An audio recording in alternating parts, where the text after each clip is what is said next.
Halo, selamat sore pemirsa, apa kabar? TVR Parlemen dimanapun Anda berada, berjumpa lagi bersama dengan saya, Suki Abdul, dalam program TVR 17. Tepat pukul 17 waktu Indonesia Barat, kami hadirkan kepada Anda sejumlah informasi paling baru dan juga menarik seputar kinerja dan juga kegiatan DPR RI yang telah disajikan oleh redaksi TVR Parlemen. Pemirsa TVR Parlemen, inilah TVR 17 edisi Senin 10 Oktober 2022. Selengkapnya.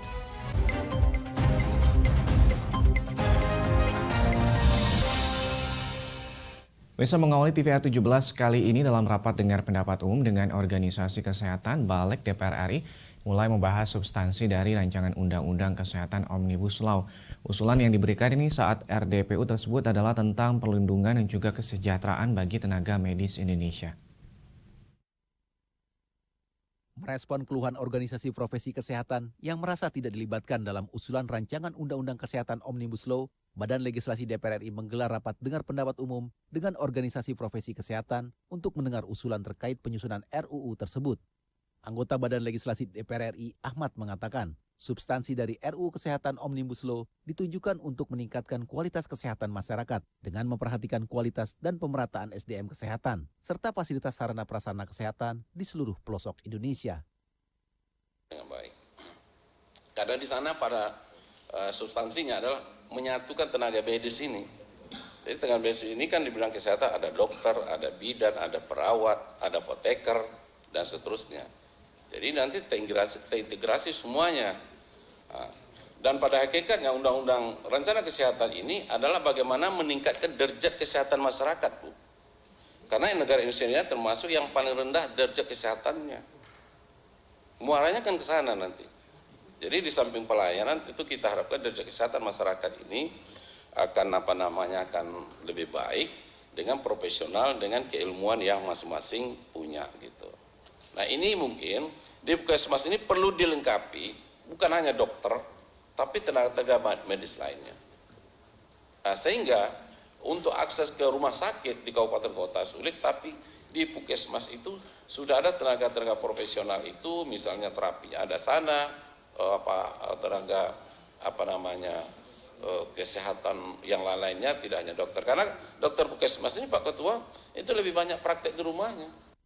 Dalam rapat tersebut, masing-masing organisasi kesehatan menyampaikan usulannya, beberapa di antaranya, seperti Ikatan Bidan Indonesia dan Ikatan Apoteker Indonesia, mengusulkan tentang perlindungan dan kesejahteraan bagi tenaga medis di Indonesia. Rodia dan Ade, TVR Parlemen melaporkan. Bisa kita beralih ke informasi selanjutnya, tingginya harga kedelai di Indonesia ditenggarai karena pemerintah masih mengandalkan impor untuk memenuhi kebutuhan di dalam negeri. Oleh karena itu, DPR RI menekan pemerintah untuk segera menetapkan kebijakan harga acuan pembelian kedelai lokal. Hal ini guna menjaga pasokan dan juga membantu petani kedelai serta meningkatkan produksi di dalam negeri.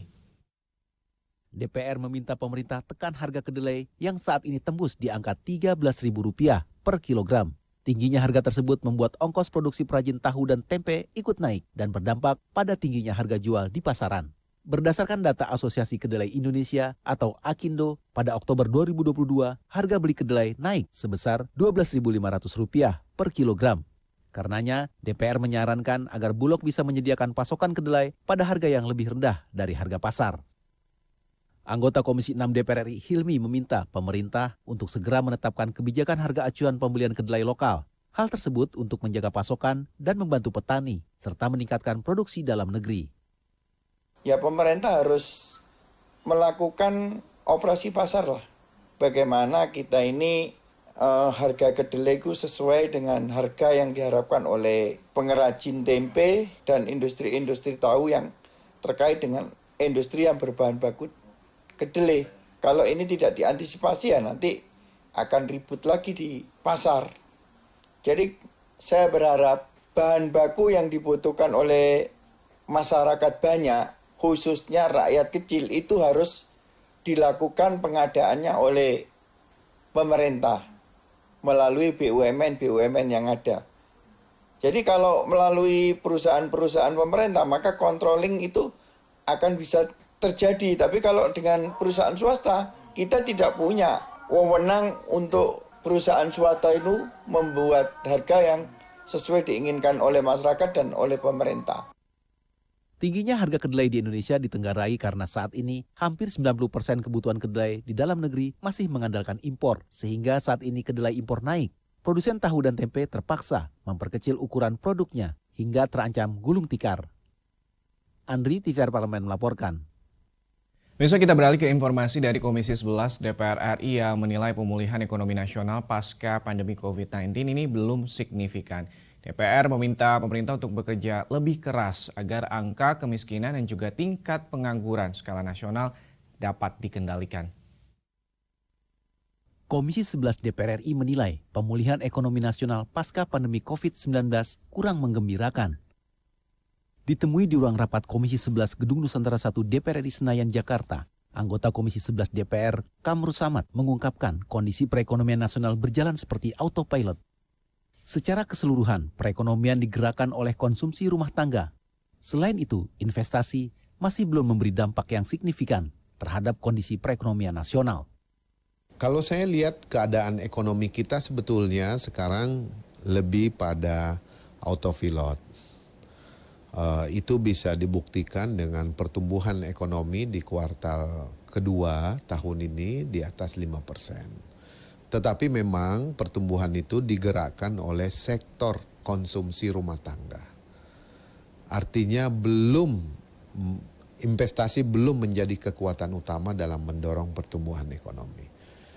Jadi angka pengangguran yang terus mengalami peningkatan dan juga kemiskinan ekstrim yang masih cukup besar harus menjadi perhatian utama dalam kebijakan fiskal, memberikan bantalan sosial kepada mereka. Hal senada disampaikan anggota Komisi 11 DPR RI lainnya, Siti Mufatahah. Menurutnya, perekonomian nasional melambat karena masih dalam tahap pemulihan usai dihantam pandemi COVID-19. Enggak ya, pemulihan ekonomi yang kita lakukan dengan banyaknya program PEN gitu ya, itu kan kita sudah menggelontorkan banyak program ke masyarakat. Tentunya itu memberikan dampak positif tentunya kepada masyarakat. Dan saya merasakan juga di masyarakat saya di daerah Garut dan Tasikmalaya pemulihan itu semakin membaik. Oki Zulendra dan Bondan, TVR Parlemen melaporkan. Pemirsa, Forum V20 yang diselenggarakan di Indonesia pada pekan lalu ini menjadi ajang bagi Indonesia untuk memperkuat komitmen dan juga menyatukan ide dengan parlemen sedunia terkait dengan pembangunan berkelanjutan berbasis ekonomi hijau. Informasi lengkapnya sesaat lagi. Untuk itu tetaplah bersama kami di TVR 17.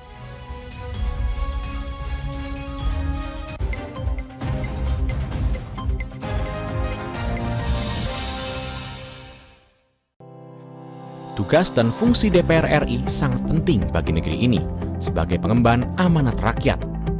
Namun tidak banyak yang tahu apa saja fungsi dan tugas dari DPR. DPR mempunyai 3 fungsi pokok, yaitu legislasi, anggaran, dan pengawasan. Ketiga fungsi tersebut harus dilaksanakan dalam kerangka fungsi representasi yang mengedepankan kepentingan rakyat berdasarkan aspirasi masyarakat dan untuk kesejahteraan rakyat. Dari fungsi legislasi, DPR RI mempunyai tugas dan wewenang untuk menyusun dan menetapkan program legislasi nasional bersama dengan pemerintah, menyusun dan membahas rancangan undang-undang, menerima rancangan undang-undang dari DPD, membahas rancangan undang-undang yang diusulkan oleh Presiden ataupun DPD, menetapkan undang-undang bersama dengan Presiden, menyetujui atau tidak menyetujui peraturan pemerintah pengganti undang-undang yang diajukan Presiden untuk ditetapkan menjadi undang-undang. Sementara, fungsi anggaran membahas dan memberikan persetujuan atau tidak memberikan persetujuan terhadap rancangan undang-undang tentang APBN yang diajukan Presiden, memperhatikan pertimbangan DPD atas rancangan undang-undang tentang APBN dan rancangan undang-undang terkait pajak, pendidikan, dan agama, menindaklanjuti hasil pemeriksaan atas pengelolaan dan tanggung jawab keuangan negara yang disampaikan oleh BPK, memberikan persetujuan terhadap pemindahantanganan aset negara maupun terhadap perjanjian yang berdampak luas bagi kehidupan rakyat yang terkait dengan beban keuangan negara. Dan fungsi pengawasan, melakukan pengawasan terhadap pelaksanaan undang-undang, APBN, dan kebijakan pemerintah, membahas dan menindaklanjuti hasil pengawasan yang disampaikan oleh DPD terkait pelaksanaan undang-undang mengenai otonomi daerah, pembentukan, pemekaran, dan penggabungan daerah pengelolaan sumber daya alam dan sumber daya ekonomi lainnya, pelaksanaan APBN, pajak, pendidikan, dan agama. Terima kasih. Video ini dipersembahkan oleh TV dan Radio Parlemen, Biro Pemerintahan Parlemen, Sekretariat Jenderal, dan Badan Keahlian DPR RI.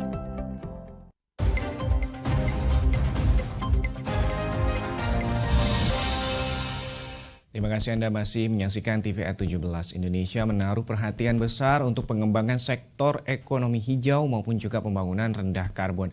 Salah satu upayanya adalah mempersiapkan infrastruktur maupun fasilitas perpajakan untuk mobil listrik.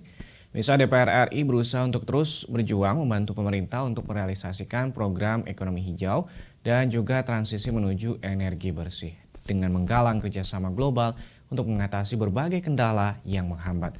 Tujuannya tak lain untuk bersama-sama menciptakan dunia yang lebih baik. Misal untuk lebih lengkapnya mari kita saksikan laporan mendalam yang telah dirangkum oleh tim redaksi TVR Parlemen dalam segmen editorial Parlemen. Berikut ini.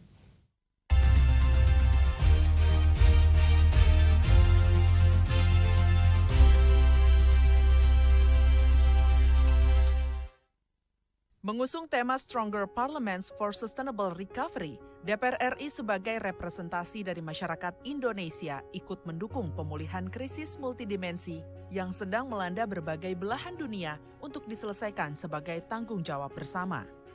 Sebagai tuan rumah dari G20 Parliamentary Speaker Summit atau P20 yang ke-8, DPR RI berusaha untuk terus berjuang membantu pemerintah merealisasikan program ekonomi hijau dan transisi menuju energi bersih dengan menggalang kerjasama global. Ajakan ini tak hanya berlaku bagi masyarakat dunia, tetapi juga masyarakat Indonesia bersama-sama menciptakan dunia yang lebih baik. Anggota Badan Kerjasama Antar Parlemen atau BKSAP DPR RI, Diah Roro Esti, mengajak seluruh masyarakat Indonesia untuk berperan aktif dalam mengurangi gas emisi karbon.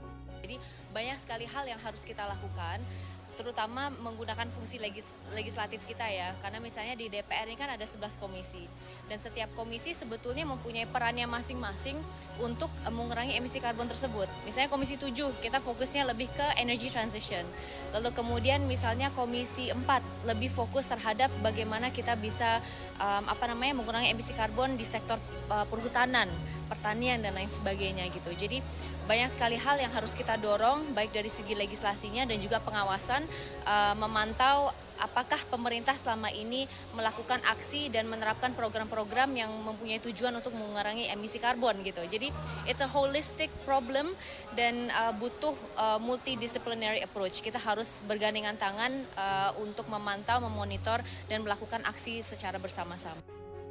Tak hanya itu, DPR RI juga memiliki Kaukus Ekonomi Hijau yang terdiri dari lintas fraksi dan komisi sebagai salah satu upaya legislasi untuk berkontribusi dalam pengurangan gas emisi karbon.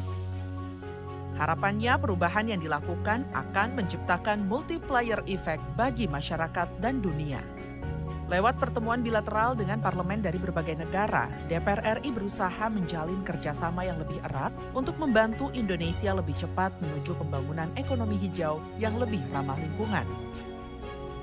Dalam bilateral meeting antara GKSP DPR RI yang diwakili Putri Aneta Komarudin dan Daniel Johan dengan perwakilan Parlemen Tiongkok, Sen Zhu, dan Si Junzang, Ketua GKSB DPR RI Indonesia Tiongkok, Putri Aneta Komarudin, mengapresiasi komitmen Tiongkok untuk mendorong penerapan ekonomi hijau melalui transfer pengetahuan dan teknologi. Mentransfer pengetahuan dan juga ilmu di bidang teknologi supaya kerjasama ekonomi dan perdagangan antara Indonesia dan Tiongkok ini bisa lebih produktif dan menguntungkan kedua belah pihak. Tadi juga kita mengangkat terkait dengan isu ekonomi hijau yang menjadi salah satu topik pembahasan di G20 dan P20 juga, dan kita di situ menitik beratkan pada bagaimana komitmen Tiongkok untuk menjadi negara yang lebih ramah lingkungan dengan kebijakan yang mendorong keuangan hijau dan kerjasama infrastruktur antara Indonesia dan Tiongkok yang memperhatikan aspek lingkungan dari kedua belah negara. Pertemuan bilateral ini menjadi langkah penting sebagai upaya membangun komunikasi yang lebih intensif antara Parlemen Indonesia dan Tiongkok, khususnya dalam kerjasama penerapan ekonomi hijau. Krisis ekonomi global yang saat ini terjadi menjadi salah satu tantangan terbesar bagi Indonesia dalam mencapai pembangunan berkelanjutan berbasis ekonomi hijau. Wakil Ketua Badan Kerjasama Antar Parlemen atau BKSAP DPR RI, Ahmad Hafiz Thohir mengatakan krisis ekonomi global yang terjadi tidak hanya berpengaruh kepada negara berkembang saja, namun negara-negara maju dunia juga sudah mulai merasakan dampaknya. Di sisi parlemennya kita harus memperkuat. Apakah kita bisa satu ide, apakah bisa kita memasukkan konsep itu ke dalam kerjasama internasional, kemudian juga memblendingnya menjadi ekonomi hijau seperti yang disampaikan Ibu Sri Mulyani Menteri Keuangan kita pelan-pelan APBN kita sudah mulai masuk ke green economy. Nah, komitmen kita kan selalu seperti itu, tetapi yang kita lihat dunia bergerak semakin liar. Perang Ukraina sama Rusia membuatkan ekonomi global ini menjadi serba tidak bisa menentu. Rupiah pun terhantam dengan permainan dari Federal Reserve Bank yang menaikkan suku bunga. Artinya apa? Artinya indikator-indikator ekonomi di negara manapun itu bisa berubah-ubah dalam hitungan bulan dan hari. Ya, ini yang akan kita hadapi ke depan. Dengan potensi sumber daya alam yang cukup untuk mendukung penerapan ekonomi hijau, Indonesia membutuhkan realisasi dari komitmen pemberian dana dari negara maju kepada negara berkembang untuk mengatasi perubahan iklim dan ekonomi hijau yang dampaknya akan langsung dirasakan oleh warga dunia. Tim Liputan TVR Parlemen melaporkan.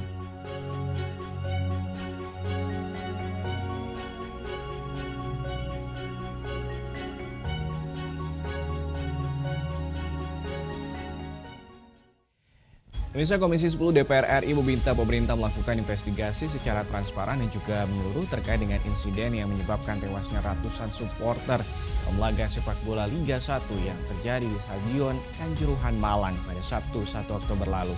Informasinya sesaat lagi, untuk itu jangan kemana-mana, tetaplah di TVR 17.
Ingat selalu protokol kesehatan dengan melakukan 5M. Memakai masker, mencuci tangan pakai sabun, menjaga jarak, menjauhi kerumunan, membatasi mobilisasi dan interaksi.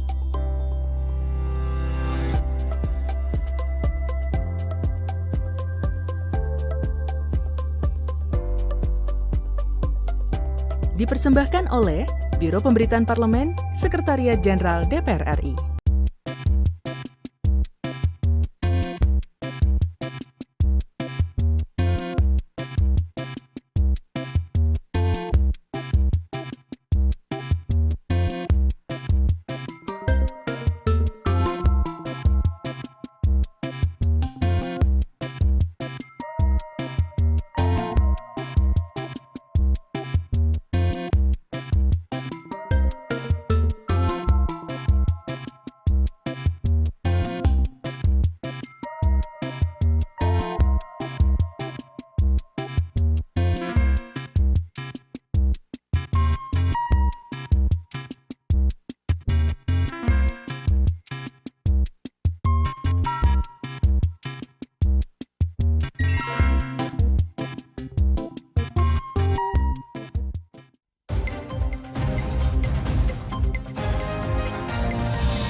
Kembali lagi di TVR 17, pemirsa Komisi 10 DPR RI ini menyampaikan duka cita dan juga keprihatinan atas tragedi yang mengakibatkan jatuhnya ratusan korban jiwa di Stadion Kanjuruhan, Kabupaten Malang.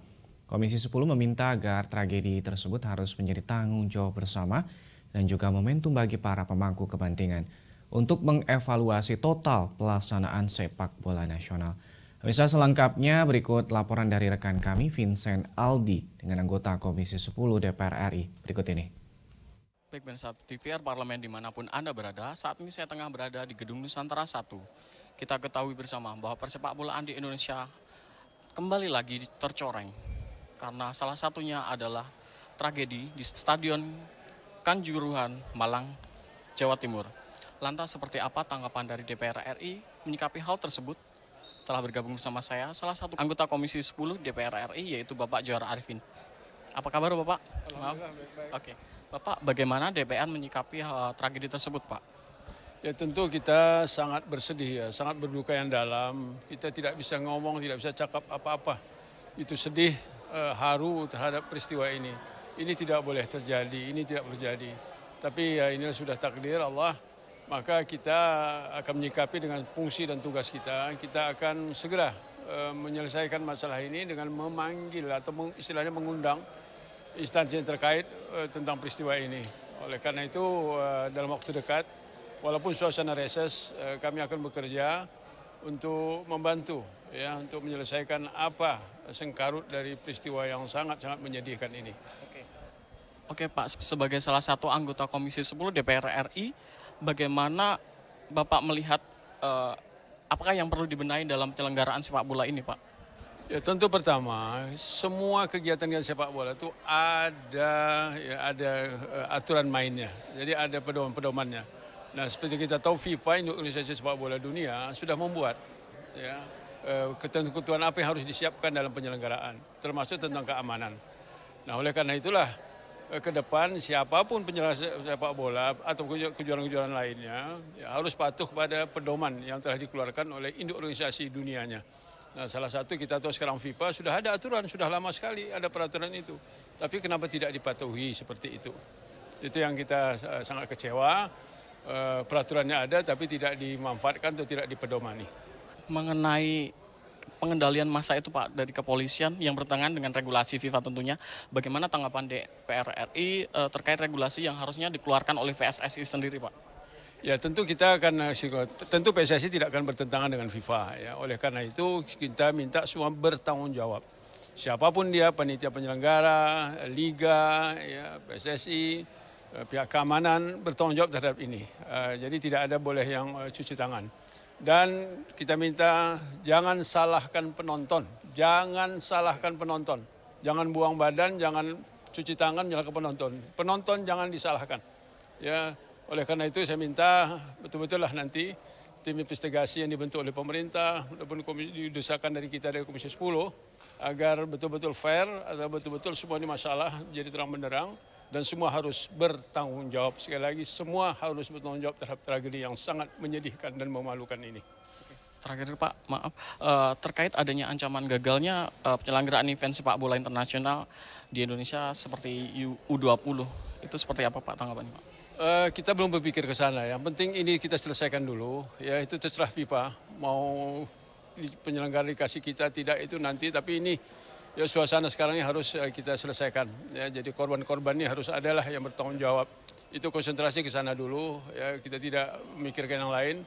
Bagaimana suasananya bisa reda dan masyarakat bisa menerima tanggung jawab dari siapa yang bertanggung jawab terhadap ini. Oke, terima kasih atas waktu dan sedianya Bapak. Oke. Baik pemirsa TVR Parlemen dimanapun Anda berada, demikianlah wawancara saya dengan salah satu anggota Komisi 10 DPR RI, Bapak Johar Arifin. Terima kasih atas perhatiannya dan saya kembalikan ke studio.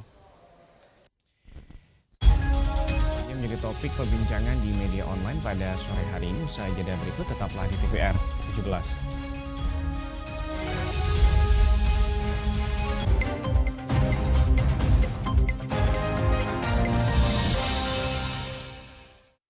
Utang-utang dulu saya.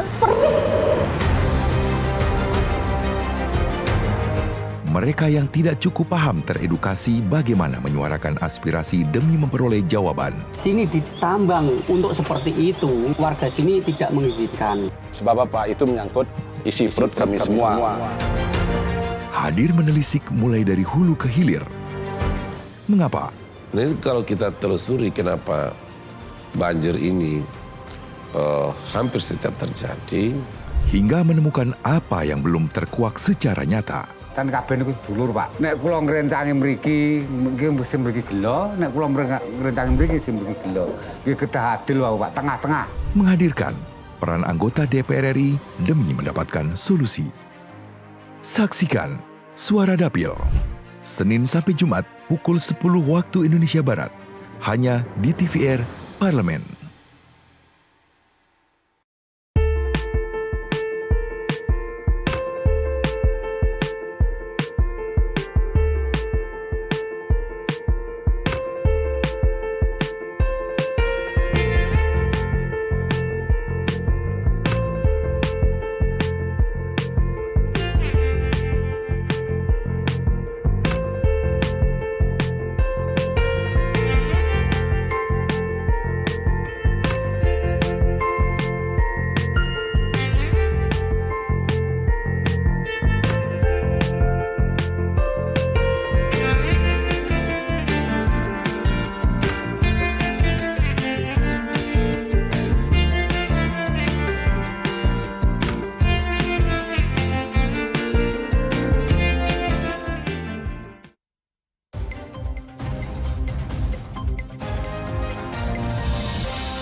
Kembali lagi di TVR 17, pemirsa, kita masuk ke segmen media nasional. Mari kita simak isu terkini apa saja menjadi sorotan media serta tanggapan dari sejumlah anggota Dewan bersama rekan kami, Rini Reski.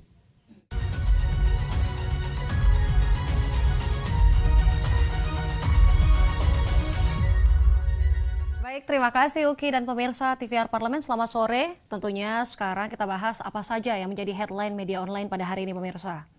Kita masuk dari berita pertama yang dari Komisi 10 DPR RI yang sayangkan sikap PSSI. Tentunya yang tak merasa bersalah atas tragedi Kanjuruhan. Di sini kita bisa lihat dari beberapa media di sini. Tentunya proses penyidikan mengenai siapa pihak yang seharusnya bertanggung jawab tentunya atas tragedi maut Kanjuruhan Malang masih terus bergulir pemirsa.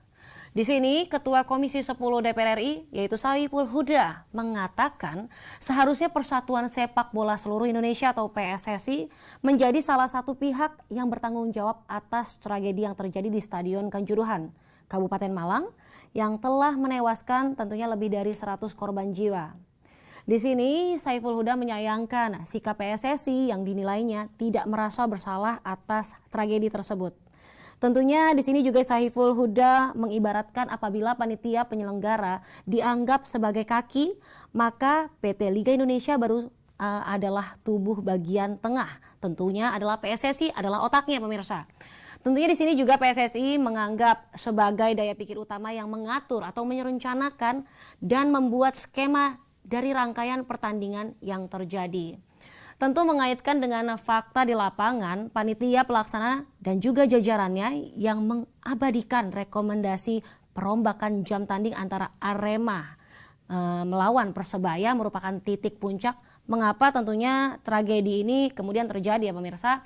Tentu di sini ia menegaskan peristiwa yang terjadi di Stadion Kanjuruhan merupakan tragedi kemanusiaan.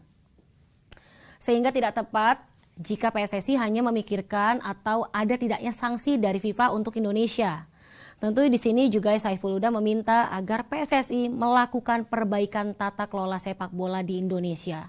Tentunya pemirsa, tragedi di Stadion Kanjuruhan ini menurutnya adalah cambuk bahwa sepak bola Indonesia perlu berbenah dengan segera. Baik pemirsa, tentunya berita selanjutnya yang juga menjadi headline di media online pada hari ini adalah Komisi 8 DPR RI yang bakal kawal bantuan untuk MTSN 19 Jakarta agar tepat sasaran. Kita bisa lihat juga dari sini. Ya, banjir yang menerjang sejumlah wilayah Jakarta merobohkan tembok MTSN 19 Pondok Labu, Jakarta Selatan pada Kamis sore 6 Oktober hingga mengakibatkan 3 siswa meninggal dunia. Tentunya di sini pemirsa, kronologi peristiwa tersebut terjadi saat pihak sekolah membubarkan kegiatan belajar karena banjir datang. Saat proses evakuasi berlangsung, salah satu tembok di sekolah tersebut roboh dan mengenai sejumlah siswa di sekolah tersebut. Tentunya musibah tersebut menewaskan 3 siswa dan melukai 3 siswa lainnya yang sedang beraktivitas di sekitar area sekolah. Di sini anggota Komisi 8 DPR RI yaitu Hidayat Nur Wahid menyebutkan DPR RI akan mengawal bantuan pada insiden tembok roboh di MTSN 19 Jakarta. Di sini juga pemirsa, Hidayat juga mengatakan pengawalan mesti dilakukan agar proses pemberian bantuan bisa tepat sasaran. Ia juga mengapresiasi Kemendikbudristek yang sempat memberikan bantuan kepada madrasah yang sedang tertimpa musibah tersebut. Tentunya sementara itu, anggota Komisi 8 DPR RI lainnya yaitu Esti Wijayanti meminta pemerintah memberikan trauma healing kepada siswa dan guru dan juga tenaga pengajar di MTSN 19 tersebut. Di sini Esti Wijayanti juga berharap agar pemerintah dan juga pemerintah daerah tentunya memperbaiki sekolah tersebut. Bahkan jika memang dirasa perlu, maka pemerintah harus memindahkan secara permanen sekolah itu ke tempat yang jauh ke dataran yang lebih tinggi. Sebab bangunan sekolah tersebut berada di titik rawan banjir. Iya, tentunya pemirsa itu tadi headline media online pada hari ini yang saya sampaikan, yaitu tentang Komisi 10 DPR RI yang menyayangkan sikap PSSI yang tak merasa bersalah atas tragedi Kanjuruhan. Juga Komisi 8 DPR RI yang akan mengawal bantuan untuk MTSN 19 Jakarta agar tepat sasaran. Sekian dari saya, Rini Reski. Kembali ke rekan Uki. Terima kasih.